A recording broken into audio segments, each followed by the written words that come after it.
La nit més fosca. Que és el cas de Daniel Sancho. Aquest noi, bàsicament, és per qui no el conegui, que jo crec que ningú el coneixia abans de que passés això, tot i que ara sembla que l'haguessis de conèixer perquè sí, perquè és el fill d'uns actors molt coneguts i, bueno, no, perquè més va haver d'una nissaga d'actors molt famosa. S'ha de dir que el seu pare, l'avi, sembla que no he vist cap pel·lícula seva, i del pare és el senyor que sortia al principi al Ministeri del Tiempo. Però jo no dic que no sigui mal actors, però tota la revolada que s'ha donat, que, bueno... Bàsicament, aquest noi és Daniel Sancho, un noi que es dedicava a la cuina, que era un cuiner, tenia un canal de YouTube, tampoc el que diuen ara que fos un cuiner, no era Ferran Adrià, per dir-ho d'alguna manera, era un cuiner normalet, de 20 anys, que, diguem, abans dels fets no era gaire conegut, però sí que pertany a una nissaga de coneguts actors dintre de l'estat i sobretot ha agafat fama dintre de la premsa, sobretot la premsa rosa, que a mi el que no m'ha agradat és el poc que he seguit, perquè he seguit el cas aquest estiu una miqueta per sobre, però sobretot la premsa, veient tot el que ha fet, això el títol de Víctima i Butxí, perquè diguem que han intentat justificar, no diguem justificar el crim. En tot moment s'ha intentat justificar el que aquest noi potser ha fet o donant una explicació, perquè com que és fill d'una família de famosos, no pot ser que sigui culpable, i potser aquells, els tailandesos aquests, no ho han fet bé. Els fets és que, bàsicament, aquest noi va anar a Tailàndia i va matar a una altra persona. I a més, ho va fer d'una manera molt brutal. Aquest cas també s'ha de dir que és molt similar a un que els assidus de la nit més fosca recordareu, que té moltes gràcies, Sigur Ros, Mallorca, amic, què tal? Segueixes a tot arreu ja, Segueixes allà amb en Jacint fent el friqui i estàs aquí. Gràcies, tio. Doncs aquest cas, pels assidus de la nit més fosca, recordareu a un cas... Bona tarda, Joan. Recordareu similar a un cas de l'Artur Segarra, és un cas que hem fet fa 2 temporades, que és un cas que va passar el 4 de febrer de l'any 2016, quan Artur Segarra va assassinar i va desquartitzar a David Bernat, que era un consultor informàtic, tots dos catalans, que treballava a Bangkok, i que el va esquarterar, i després el va llançar al seu cos a la vora d'un riu, que és el Chao Phraya, i òbviament va ser detingut, va ser jutjat, i ara diguem que està en espera, va ser condemnat a mort, però està en espera de poder ser extraditat.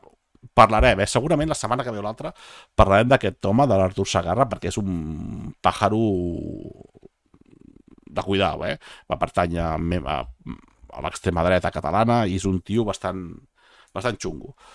En Daniel Sancho al principi no semblava això, tot i que parlarem també del seu passat, que aquest per cert és en Artur Segarra quan era detingut. Parlarem d'una miqueta del passat de Daniel Sancho i informacions que han sortit que potser, no diem que estigui al nivell de l'Artur Segarra, però potser sí que està al nivell de l'Artur Segarra, perquè ha fet el mateix, presumptament, però, diguem, ja parlarem del cas Artur Segarra, i si no, mireu-vos el programa, el teniu a iVoox, Spotify, el podcast, també el teniu a YouTube, perquè us el mireu. Clar, aquest cas volíem... Parlem ja per treure-nos de sobre, perquè a mi em fa una mica... No sé si a vosaltres, però a mi em fa una mica de mandra. Sobretot pel ressò mediàtic que ha agafat, no pel que ha fet el noi, sinó per ser família de qui és, o sigui, ser fill de qui és. Per tant, diguem que fa una miqueta de mandra. Però, per qui, si no coneixeu el cas, anem a fer una mica una cronologia de què va passar. Aquest noi és un noi espanyol, que se'n va el 31 de juliol, se'n va a Tailàndia. En concret, se'n va a un hotel a Koh Phangan, d'acord? Que és una localitat que hi ha allà a Tailàndia. Aquest bitllet, o sigui, aquest viatge no el fa sol. Sí que el fa sol, però tant la reserva d'hotel com el viatge són pagats per un altre home, un senyor d'origen colombià que es diu Edwin Arrieta, que és un senyor que era un cirurgià plàstic, diguem, de molt de renom, que tenia, diguem, una posició econòmica molt bona. I aquest senyor el que fa és reservar una habitació d'hotel del 31 de juliol al 3 d'agost. Una habitació per a dues persones. Vale. El Daniel Sancho arriba el dia 30 de juliol i se'n va a la illa de Koh Phangan i el dia 1 d'agost es registra en aquest hotel. Ho fa sol, ho fa sense la persona que havia llogat l'habitació, que és el Edwin Arrieta. Vale. Al principi tot normal, un noi que se'n va de vacances perquè després ha quedat amb un amic seu que és colombià i, bueno, compartiran habitació. No sé, normal, no? En principi tot bé. Vale. I en principi tot bé el que passa ara si no passa res més. El dia 1 d'agost, aquest noi, el Daniel Sancho, és gravat, que això es comprova després, però és gravat per unes càmeres de seguretat, comprant ganivets, guants, una esponja i, bueno, material de neteja, bàsicament. Material de neteja, bosses de basura molt grans i lleixiu. Clar, dintre del borisme, i això parlant amb gent del cas, dius, bueno, aquest tio era cuiner, doncs no sé, potser ella també volia cuinar, i normal que es comprés uns ganivets, no? Però clar, després quan se sap el que ha fet, potser això ja no és tan bo. Però, bueno, és gravat per això, vale? Per càmeres de seguretat d'un supermercat, com en ganivets, guants, una esponja, productes de neteja en general, i bosses de basura tamany industrial, val? Tamany grossa. Vale. Aquella mateixa nit, cap a les 9 de la nit, o sigui, la nit del dimarts 1 d'agost, aquest noi se'n va a una botiga d'una platja per intentar comprar un caiac i ofereix 1.000 euros per comprar un caiac. No sé com val un caiac, no sé si algú té un caiac, però jo trobo que 1.000 euros és molt car un caiac. I 1.000 euros a Tailàndia jo crec que encara és molt més car el caiac, No sé el que val un caiac, però no crec que valgui 1.000 euros. A més, el caiac, si us doneu compte, que té Sant Daniel Sancho, imatges que hem trobat per allà, aquesta és la foto de quan se'l grava comprant en el supermercat. A més que s'ha dit que aquest no era ell, que en veritat és un doble, algú que s'assembla molt, però que no és ell. Això ho ha dit alguna part de la premsa espanyola, que és una persona, perquè han dit esto con el pelo y las entradas estas no son de él y esto es un doble, que los quieren inculpar, com són inculpar la queixa, que no hi ha al país, no coneix ningú. Però bueno. També se'l veuen amb imatges anant amb el senyor de darrere, el senyor aquest així sense cabell, que és l'Edwin Arrieta, i amb ell en moto. Però això ja passa el dia següent. Això ja passa quan arriba l'Edwin Arrieta, el mateix dia, el dia 2, que arriba l'Edwin Arrieta, arriba a l'hotel, arriba a Tailàndia, estan junts, perquè se'ls veu anant amb moto per la ciutat, però s'ha de dir que aquesta és l'última vegada que se'l veu, quan se'l veu en vida, després se'l veu, però en parts.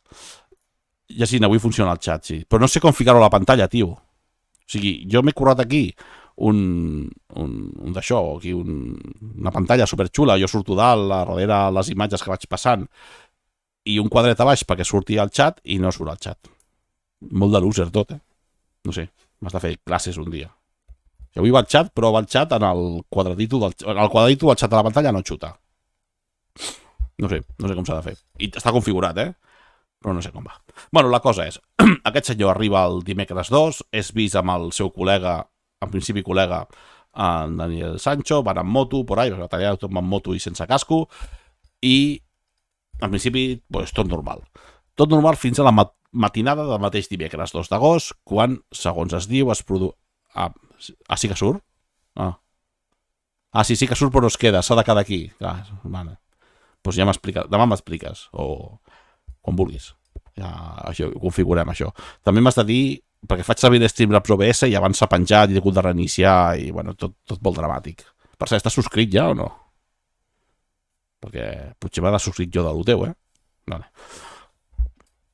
Vale, doncs el que dèiem, aquest senyor, tot és normal. Al principi, sí que. Si t'has fet subscrit, t'has fet Prime? Per cert, us heu fet Primes, allò? Es pot fer això de Prime ja o encara no puc fer-me Prime? Bueno, encara...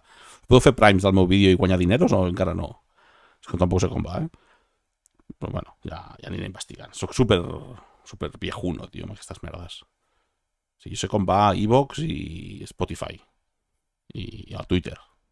Però Twitch de moment no gaire. Vale, matinada del 3 d'agost. Aquí, diguem, és quan arriben... Encara no, et falta. Què vols dir em falta? Escolta'm, que sóc un reputado... Som uns reputats podcasters, xaval? Que la setmana que ve ens anem de bolo. Ja ho explicarem. Ara, quan acabem el programa, explicarem on ens en anem. Ojo! Ojo, te me relajas, xaval. Matinada del 3 d'agost. Es produeix a l'habitació que compartien aquests dos, l'Edwin Arrieta i el Daniel Sancho, una baralla. Segons explica després en Daniel Sancho, el que passa és que l'Edwin Arrieta vol mantenir relacions íntimes amb ell, perquè s'ha de dir, i això s'ha explicat a posteriori, que potser en Daniel Sancho ell diu que ell no era homosexual i ell tenia nòvia i tota la història, però el que es creu és que potser sí, que potser tenia nòvia i ell no era homosexual, però sí que diguem que mantenien relacions íntimes tant l'Edwin Arrieta com ell. Diguem que potser era el seu toy boy. O sigui, l'Edwin Arrieta pagava a Daniel Sancho perquè fos el seu amant. Vale? Tot i que això no s'ha demostrat del tot, però tot apunta que ha estat així. La cosa és que aquella nit hi ha una baralla que acaba amb la mort d'Edwin Arrieta. Tot això segons la policia. I després, per trobar-se... Tot això s'arregla amb una mentoria creadors. Streamers experimentats et poden explicar com configurar-ho tot. Cony, en Jacint, però no ho fa. Només em vol perquè me connecti allà a la cosa aquesta de la bugada i anar a fer el tonto a l'acústica. No m'explica, no vol compartir el seu èxit amb mi. Imagina't que a Pànic a la Ciutat li compartim el seu podcast, per cert, si us agrada, com es diu allò, Expediente X, i si no us agrada també, aneu a iVoox i busqueu Perdre's la Crau. Ah, vale. Creadors té una memoria... Bueno, tot s'arregla això. Bueno, sí, doncs ja, no sé, ja alguna hem de fer. Per cert, això, creure's la clau, iVoox, però primer l'Ànima és fosca, Pànic a la Ciutat. Vale, s'ha de dir que ell no em deixa fer spam de l'Ànima és fosca i jo aquí, sense que ell hi sigui, li estic fent spam de les seves merdes. També d'allò de la gata, té algú de la Gata Christie també, és un noi que s'avorreix.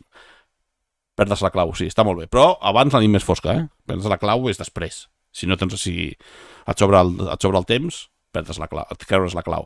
Si estàs molt ocupat i vols anar per feina, l'Ànima és fosca, que és el podcast bo. Ni crims ni històries, l'Ànima és fosca. En català, sempre. Bueno, és un programa que l'hem fet en castellà i, bueno, l'hem liat. Vale, doncs com dèiem, bàsicament el Daniel Sancho era diguem així de males maneres, el toy boy de l'Edwin Arrieta. Això és el que creu la policia i això és el que creu gairebé tothom.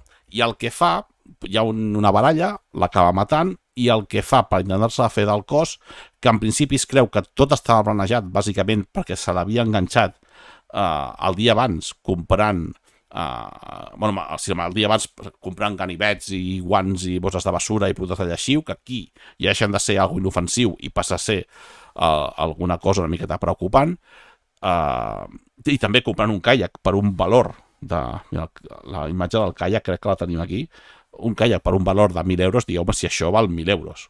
Jo crec que aquest caiac no val 1.000 euros, jo crec que el noi estava desesperat perquè en el seu pla era trossejar a aquest senyor i anar-se'n desfent d'ell, que és el que fa a diferents punts del país, agafar el caiac i tirar parts del cos al mar, un altre, que és el que fa llançar-los en un abocador, que és aquí on és atrapat, i després fica altres parts del cos en maletes i llançar-los a l'altra punta de l'illa.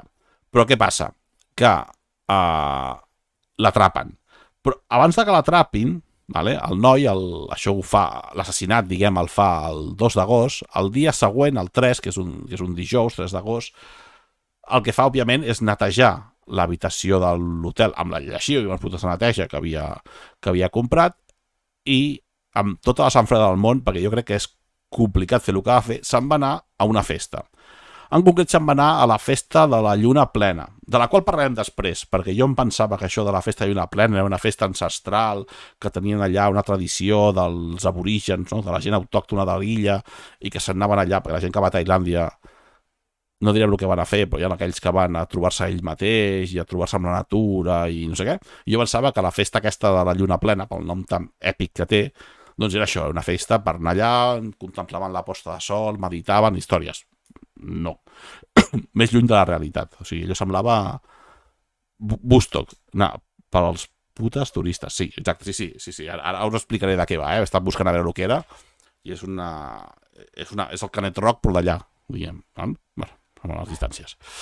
Vale, doncs aquest noi mata el seu col·lega, el desmembra, i se'n va a una festa. És més, és vist com se'n va cap a la festa, però a mitjanit el que fa és anar-se'n a la policia i dir que el seu col·lega, amb el qual compartia habitació allà a Tailàndia, ha desaparegut i no el troben. Clar, tot és molt raro. A la policia tot li sembla molt raro. I tot sembla més raro quan el dia següent els treballadors d'un abocador troben dintre d'unes bosses una part d'un cos d'una persona. I és aquí on la notícia salta als mitjans de comunicació. Se sap que hi ha un noi que ha denunciat la desaparició d'un company seu i per tant es comença a investigar. Però clar, divendres dia 4 el que es troba són la roba i el cos d'aquest, de Luis Arrieta, en un altre abocador. Clar, la policia el que fa és anar a parlar amb en Daniel Sancho i li diu que han trobat el seu col·lega ja desquartitzat. Ell primer el que fa és fer veure que no sap res, nega qualsevol implicació amb el cas, però clar, quan comencen a mirar-lo veuen que el noi té marques de lluita en el cos, com el cas d'abans. Vale? Perquè clar, s'havia embarallat, l'altre s'havia defensat i tenia marques. I aquí és ja quan la policia diu, a veure, tate, vete pa aquí, comencen a investigar, miren les càmeres de seguretat de diferents llocs i veuen que aquest senyor ha comprat diferents productes que en un principi poden semblar inofensius, però si veuen que el teu company d'habitació ha desaparegut i després l'estan trobant a talls per diferents parts de la illa, potser que hagis comprat un ganivet, lleixiu, bosses de basura gegants i productes de neteja i tal, doncs potser ja no és tan inofensiu. El dissabte 4. Això tot passa molt ràpid, perquè passa del 1 d'agost al 5 d'agost. Per tant, en 4 dies passen tots els fets i aquest noi és trobat culpable, l'ha tingut i interrogat, que és el que fa la policia el 5 d'agost, i ell el que fa és que confessa el crim, ell confessa que l'ha matat. Bueno, si no ho confessés també perquè hi ha proves d'ADN dels fets. És més, ell confessa i diu que l'ha matat, però que l'ha matat perquè l'altre el tenia de rehén, el tenia allà retingut i que no era tan maco com semblava, que no és que fossin col·legues. Diu que aquest senyor el que volia era el xantatge, li feia xantatge, intentava destruir la relació que tenia amb la seva companya sentimental, que es veu que és una noia que pertany, o sigui, ell diguem que potser ve d'una nissaga molt famosa d'actors. Jo només conec el seu pare perquè sortia en el Ministeri del Tiempo, no he vist res més. En Jacint potser sí, perquè li agrada mirar pel·lícules rares. Però jo no. I la seva companya sentimental, sí que, la seva nòvia, sí que també prové d'una família així adinerada, diguem, de l'estat espanyol. A més, es veu que són amics d'aquell del nieto del rei, el fill del Marichalar, el xalat aquell. Boníssima aquí és boníssima. Ministeri del Tiempo, molt bona sèrie. Es fa llarga, per això, però és bastant bona. Doncs bé, tots dos, diguem que venen de la Beautiful People espanyola, i això fa també que els mitjans de comunicació es fotin pel mig, però bàsicament ell diu que ell té una relació, diguem, íntima amb l'Erwin Arrieta, però una miqueta forçada i que no, diguem, que no era el que semblava, vale? I que el mata per motius, perquè l'altre li feia xantatge i no el feia, el putejava, diguem, vale? Per parlar així, clar. Però clar, una cosa és que algú fa xantatge i que l'acabis matant amb una baralla i l'altre que el matis i després els desquartitzis. No sé, jo crec que potser la cosa va més allà. Aquest noi, com dèiem, és portat a comissaria, és interrogat, la notícia es fa popular, aquí a Espanya em sembla que arriba el mateix dissabte o arriba el dia següent, però dilluns dia 7 sí que directament aquest noi és detingut oficialment i és declarat culpable d'assassinar l'Edwin Arrieta i portat a presó preventiva. Després, si heu vist coses... Jo sobretot això he anat seguint per Twitter i per TikTok, que és com fa la reconstrucció dels fets, explica, en un principi hi ha diferents canals de televisió que diuen que hi ha proves de que potser no podia haver estat ell sol qui ha comès el crim, sinó que necessitava algun còmplice, però dic, quan es fa la investigació en l'habitació de l'hotel on es produeix el crim, no es veu que hi hagi no hi ha ADN d'una tercera persona, hi ha ADN de l'Edwin Arrieta i del Daniel Sancho, però no hi ha un ADN d'una tercera persona. Per tant, és poc probable, per no dir que és impossible, que aquest noi hagi tingut algun còmplice per cometre aquest crim, tot i que alguns canals de televisió d'aquests, sobretot de premsa rosa, ho han dit. Vale, aquest noi, bàsicament, ara està a l'espera de judici, està a la presó preventiva, està a la presó, a l'espera de judici, i s'enfronta a una pena de presó d'entre 20 i 25 anys, cadena perpètua o pena de mort, que és el que ha demanat el fiscal. Per tant, aquest noi ho tindrà complicat, i més veient... Ara potser ja no és notícia, per tant, ja ha baixat una mica la pressió, fins i tot televisions espanyoles, Telecinco, va sembla que va ser, i alguna més van enviar corresponsals allà a Tailàndia quan es va fer la reconstrucció dels fets i quan es va fer una roda de premsa explicant alguns detalls del cas, i em sembla que va haver una mica de pique entre les autoritats, la policia d'allà i la televisió. Aquell tio, aquell de los animales, el Fran de la Jungla, ha fet uns quants vídeos explicant el cas, perquè aquest senyor pot caure millor o pitjor. Tot molt morbós, sí, és tot molt raro, és tot molt... O sigui, el cas ja és xungo de per si, però a sobre, sent qui són una de les parts implicades, doncs encara és molt morbós. S'ha de dir que la família de l'assassinat, de l'Edwin Arrieta, ha demanat que el Daniel Sancho no sigui condemnat a mort. Vale? Han demanat que òbviament, que ha de complir condemna de presó i, òbviament, que ell és el culpable i que el que ha fet està molt malament, però han dit que això, que potser pena de mort potser no se l'hauria de condemnar, que en cadena perpètua hi hauria prou. Això, el Frank Cuesta, el Frank de la Jungla, ha fet uns quants vídeos parlant sobre el tema i sobretot ho ha fet criticant a la premsa espanyola per la manera que ha tractat el cas, que s'ha de dir que sí, és bastant lleig. Perquè en el cas de l'Artur Segarra, que és similar, eren dos desconeguts i potser poca gent coneixia el cas. Nosaltres el vam trobar per casualitat, vam estar investigant i vam fer un programa que, per cert, està a punt d'arribar a 5.000 reproduccions. Sobretot, una cosa, aquest cas, el del Daniel Sancho, ha arrossegat l'altre, i si us sembla, la setmana que ve o l'altra en parlarem una miqueta d'això. Però, com dèiem, el cas, sí, la premsa ho ha tractat de manera molt, molt malament. Fins i tot això, inventant-se que hi ha una tercera persona, que no és ell, que potser és un doble, que si mires bé les imatges, el que fa el crim, el que va comprar els ganivets i tal, no és el Daniel Sancho, sinó que és una altra persona, paga el cabell. No sé, no soc expert no sé, millor les imatges estan aquí. Pot ser que sigui ell, o sigui, pot ser un guiri random, però bueno, no crec que hi hagi un pla internacional per acabar matant aquest senyor, l'Edwin Arrieta. Sí que s'ha de dir que aquest tio se sap que l'Edwin Arrieta, que donava diners a aquest noi, havien parlat tots dos d'invertir en uns negocis que el Daniel Sancho tenia i dient que li volia fer una miqueta de mecenes, però sí que se sap que tots dos mantenien una relació íntima i potser un volia trencar la relació i l'altre no, i potser hi havia una miqueta de xantatge entre els dos i la cosa va acabar molt malament. També se sap que l'actitud d'aquest noi, del Daniel Sancho, no és la millor del món. És un noi que ha tingut alguns problemes, alguns lius amb la justícia a Espanya abans de cometre el crim. Després del confinament, aquest tio en un concert, diguem que va acabar sent denunciat per el cos de seguretat d'un concert en el que havia anat, perquè va intentar sortir, després quan va entrar no el deixaven entrar, valia un pollo, i va acabar denunciat per resistència a l'autoritat. També, un any abans de cometre's el cas aquest, o sigui l'any passat, aquest noi també, que a més el judici em sembla que és d'aquí poc, aquest noi serà jutjat per agredir, per pagar-li un hòstia a un home mentre estaven a la cua de la parada de taxis esperant un taxi. Es veu que hi havia un senyor que era el primer de la cua, va anar a entrar en el seu taxi, va venir en Daniel Sánchez i va dir: aparta d'aquí, pringau.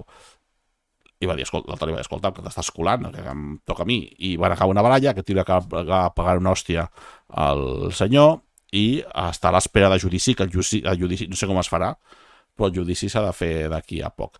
I també se sap que Daniel Sancho va ser expulsat d'un club privat d'aquests de pijos, per dir-ho així, del qual era soci, perquè es veu que ells i uns amics seus van iniciar una baralla molt bèstia i els van acabar expulsant d'aquest club. I es veu, per lo que he estat buscant, que t'expulsin d'un club d'aquests has de liar-la molt gorda, has de ser molt cafre perquè et facin fora, però doncs el van fer fora, no sé. Jo no sé què penseu del cas, òbviament és culpable perquè ell ha confessat que és culpable, però diu que té els seus motius per haver-ho fet. No només l'assassinat, sinó que l'ha assassinat i l'ha esquarterat.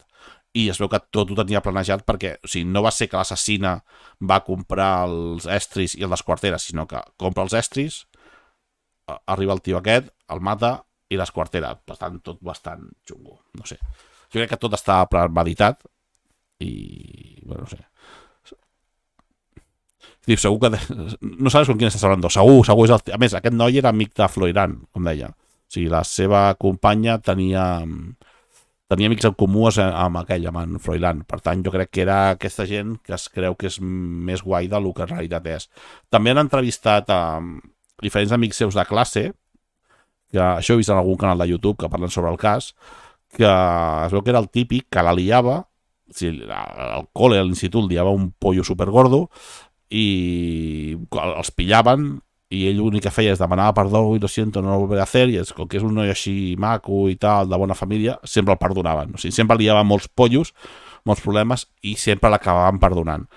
I en aquest cas, doncs, ella es pensava que faria el mateix, perquè això no us ho he explicat, però quan la policia el deté, la policia el tracta, segons diuen, molt bé, el porten a dinar en un restaurant perquè confessi el cas, ell ho explica tot, i segurament es pensa que, com que això és un bon noi, de bona família, i així guapo, fort i tal, doncs, bueno, si diu que els sap molt de greu i que no ho tornarà a fer i que això l'únic que passa és que l'estaven extorsionant amb ell i que ell és innocent i que el va matar per por, doncs em perdonaran.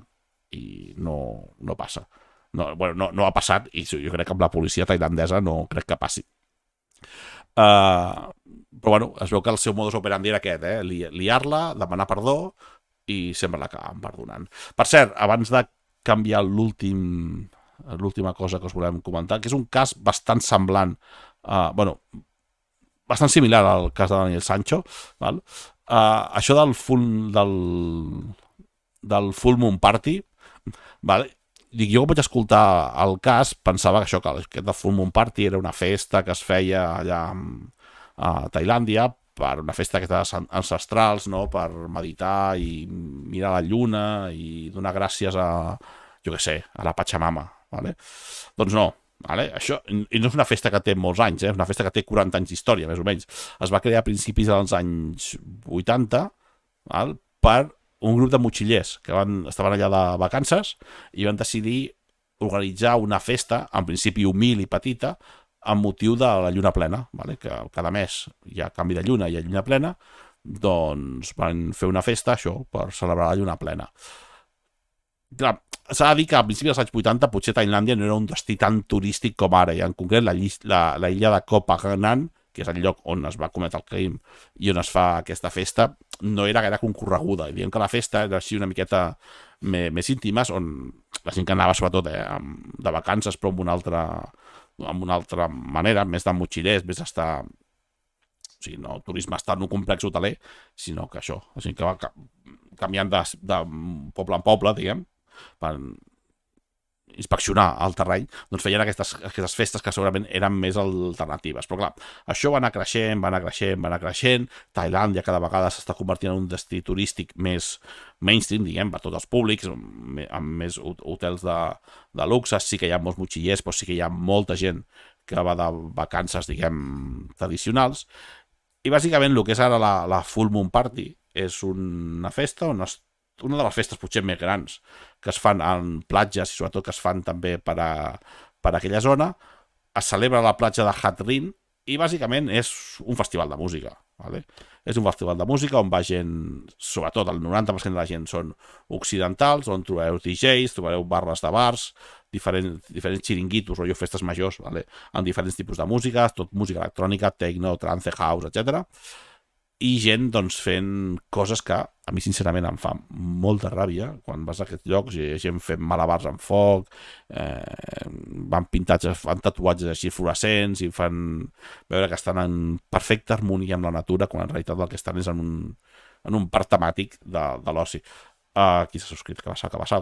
Hombre, Haribari, què tal? Molt bones. No sé si has vist la nit més fosca, però vam parlar de tu ahir, el divendres.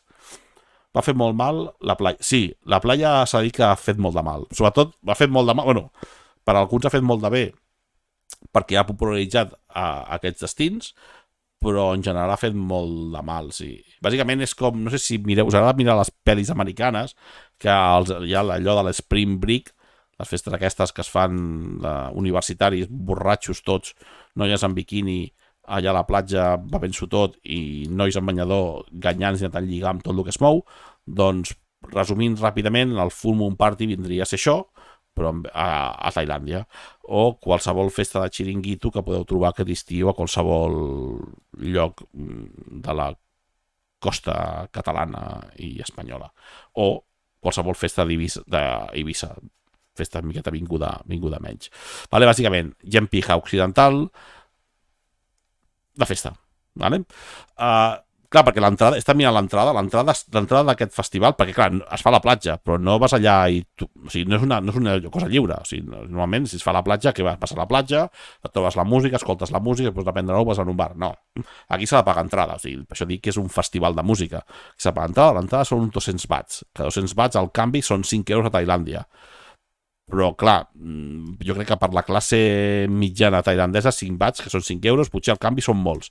Per tant, tailandesos, jo crec que gaudint de la festa en trobarem poc. Per tant, és una festa, com dir-vos-ho, occidental. Sobretot les imatges que heu vist aquí, vale, aquestes imatges, és un parc temàtic de la festa, de qualsevol festa pròpia d'Eivissa, que ja en si mateix ja és un altre parc temàtic, no? La nit més fosca.